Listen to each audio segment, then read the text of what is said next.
ساعد تتساعد، تكرم الناس تكرمك رب الناس. وايه بقى لو مش عايز اي حاجه ربنا يديك كل حاجه، وانا هعمل زيك وهساهم معاكم في المبادره، وزي ما دايما بقول شجع تتشجع. ده كابتن احمد سيف قرر يطلع من رزقه ورزق عياله 10% من مكسب كتابه الجديد، واختار انها تكون للقمة خير.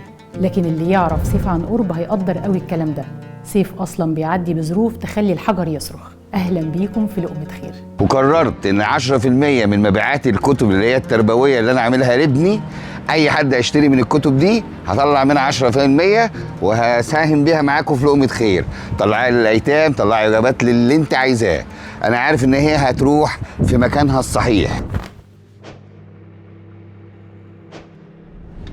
تخيل تبقى شغال وبتاخد مرتب يفتح 3 بيوت، ومرة واحدة بسبب كورونا تلاقي باب الرزق ده اتقفل وما تلاقيش حد تسند عليه، فتقرر تستغل موهبتك وتعمل فيديوهات تفيد الناس، وبرضه الدنيا تبقى ماشية بالعافية وبالستر. دورت على حد يشتري كليتي، والله ورحمة امي ما حد يعرف الكلام ده، والكلام ده ليك اول مرة. حتى صاحبي تامر حسن ما يعرفش الكلام ده.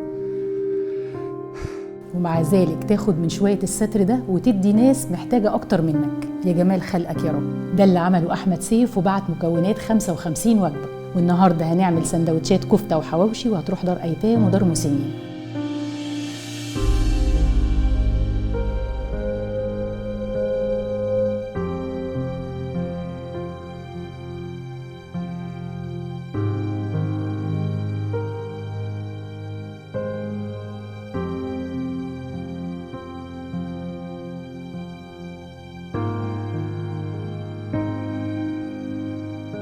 وفي الختام مفيش ختام يا سيف، هتفرج وهيجي يوم وتبعت لنا 10 أضعاف اللي بعته في لقمة النهاردة. هنقول للناس إن قلبنا كان كله يقين إنك لو مش عايز حاجة ربنا هيديك كل حاجة.